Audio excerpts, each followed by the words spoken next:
Hello po. Hi! Hello po. Kamusta? Nag-enjoy po ba kayo? Me too. So, let me introduce myself. I am Patricia Kim, but you can call me Kim. I'm a youth disciple from Pasig. Okay, as we continue on Kuya Gabot said, our lives are shaped by the choices we make.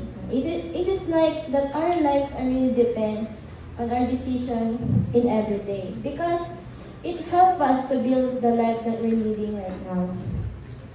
Every step we take is a response to a call that can lead us to something greater.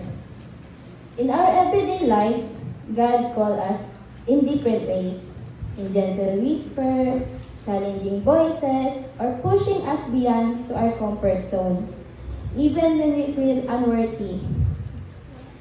Today, I love to share some calls that I have answered that have shaped my journey and had impact in my life. I am here because Jesus has changed my life.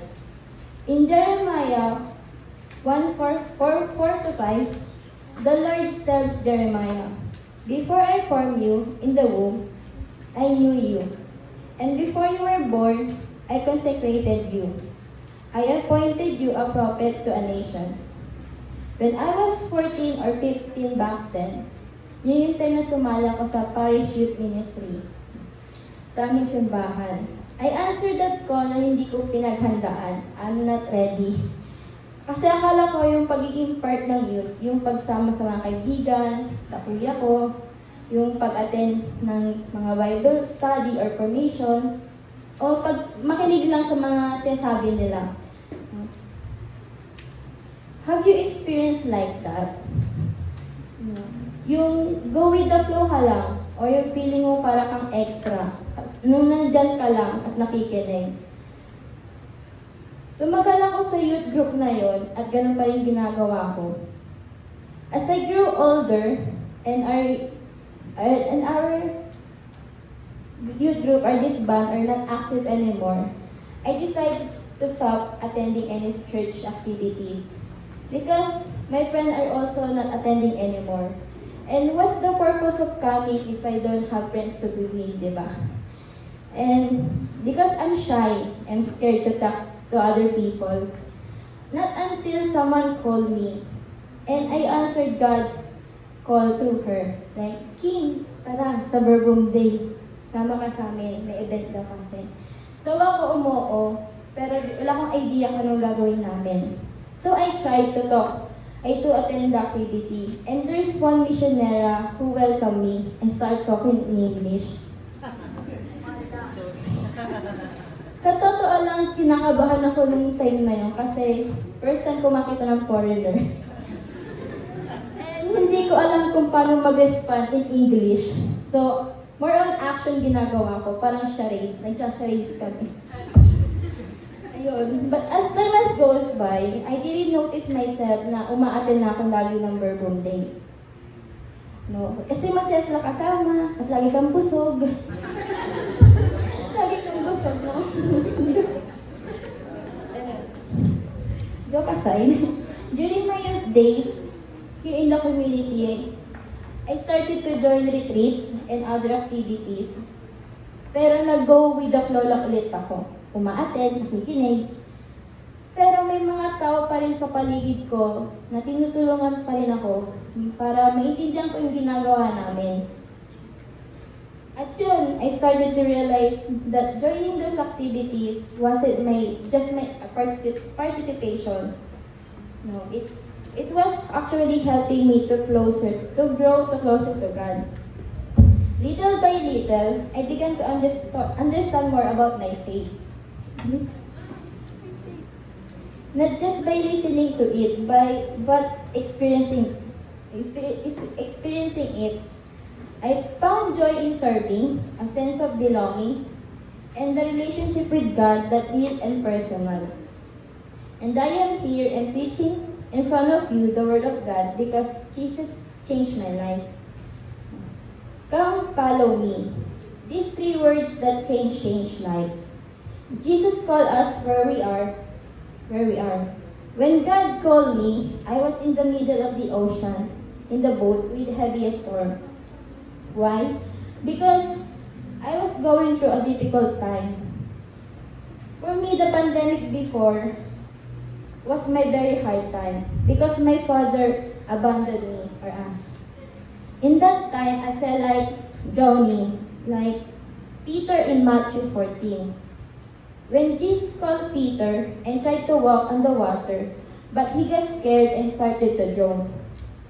I was afraid also that time and many unanswered questions that came to my mind and many whys, like, why did this happen to me? And many more. And in that moment, God called me in the middle of the storm to follow Him. Like, Him, follow me. In gentle voice. For many young people, we sometimes feel like life is being in the boat in the middle of the ocean with heavy storm. And that storm is our struggle, pressure from school, our personal issue that can seem no one understand, or sometimes be distracted by the social media. We feel disconnected, like we're just going through the motion each day. Or maybe we're searching for something more than that, that can truly fulfill us. Jesus called us, no matter where we are, to embrace hope and find peace. Because He tells us na, you're my hope. Jayan, you are my hope. Jeffrey, you are my hope. You are my hope for many youth out there that are passing through the same situation, searching, feeling disconnected or distracted. And the good news is that His call isn't just for the perfect or qualified persons. He calls each of us as we are. He sees beyond our fears, doubts, and failures. He sees our potential, our goodness, and the love we have to share. His call is an invitation to something greater, a life with purpose, love, and happiness. Jesus doesn't ask to figure out before we follow Him. We simply ask to trust Him, to take one step at a time, and to let Him be our hope. May tanong ako, ano yung pumapasok sa utak niyo pag narinig niyo yung follow?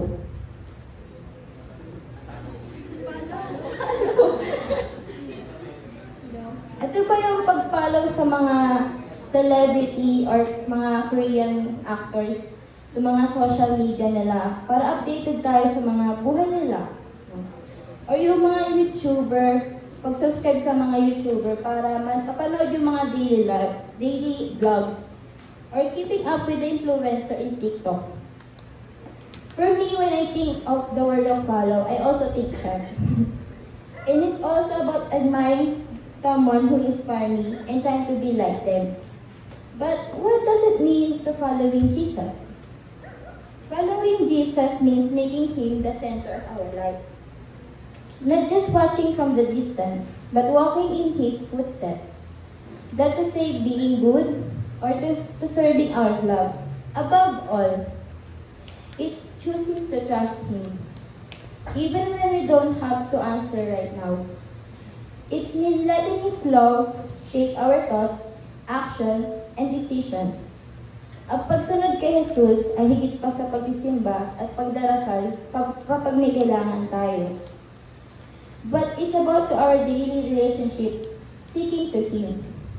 In the little moments, listening to His voice in our hearts and allowing Him to lead us even when the path is uncertain.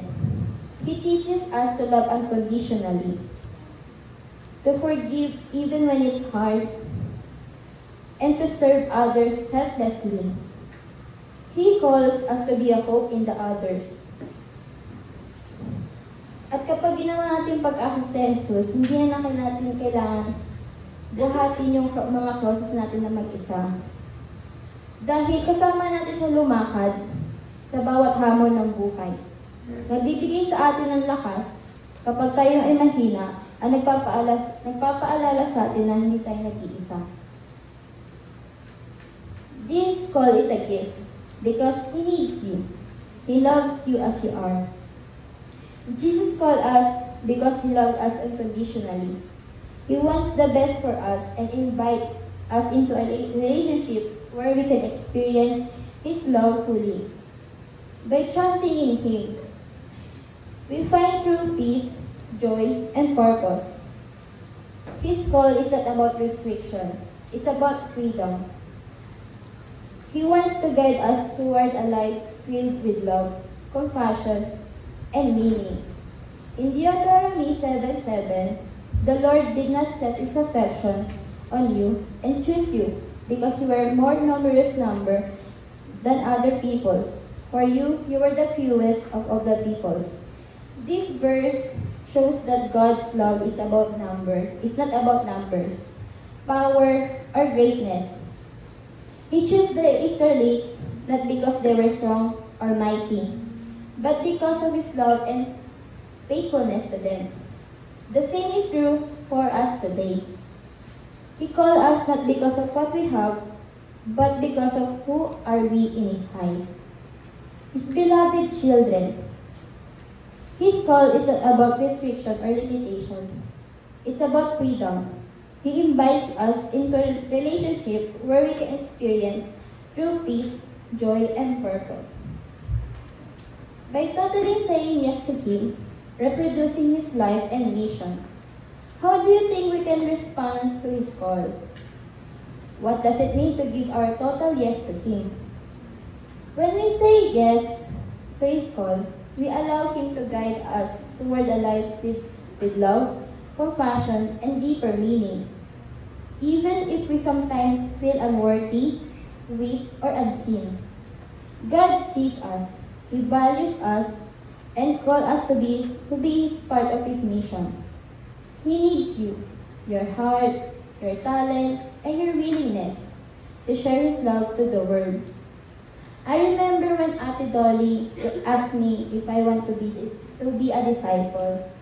I was shocked and surprised because in my mind, being a disciple is a big role that came with responsibility and commitment to Jesus. At first, I doubted it if I was ready to take that call. So I told to Ate Dolly that give me a week's or time to think carefully. So I prayed for this calling na, Lord, sure ka na ba? Ako na ba to? No? Walang iba. No? But because honestly, I have so many responsibilities of being a student with so much school works to do, and being a daughter who helps at home because I am the only one left with my mom and nieces since my older brothers are working. I was worried about how could I balance everything. But despite my fears, there was a voice inside my heart that gently pushed me to say yes and telling me to not be afraid because I am not alone. In Luke 5:10, Jesus said to Simon, "Don't be afraid. From now on, you will fish for people." Through my yes, my journey as a youth disciple began. I realized that God does not call those who are already prepared. He prepares those who calls. Still now, I'm still trying to balance my responsibility not just in my study and my family, but also in serving to Him. And I also learned to trust Him that He will give me the strength in every challenges. Sometimes there were moments of doubts and moments of when I feel too tired. But each time He reminded me that this journey was never meant to walk alone. He surrounded me with the people who supported and encouraged me and reminded me that even my small yes could make a difference. I have seen how God's moved in unexpected ways. I have started doing acts that I didn't expect from myself. Some simple acts of kindness, listening to others, and sharing my faith and experiences. to inspire those people around me. I remember after my last talk, last Easter encounter, there's someone came to me and says that he likes my talk and he knows that the driving force of our life is love. And my experience nag-inspire sa kanya. That moment made me happy because my experiences became meaningful to others' lives. And in this moment, I understand why we follow Jesus. Because He leads us to a life of love, purpose, and true joy. God called us to be a fisherwoman or man. To bring people to call others to follow Him. To announce the hope. That's why I invited my friend to one of the activities in the community because I want her to follow Him so she can experience what I have experienced. A peace that comes through prayer, the joy within the community, and to be loved. It's not always easy to invite someone, especially when we're not unsure of how they respond. No. But I believe that every invitation, every small act of reaching out is already a step in sharing God's love. To everyone wondering if we should say yes to Jesus, I will tell them to do not be afraid. Sabihin niyo nga sa katabi niyo guys na do not be afraid.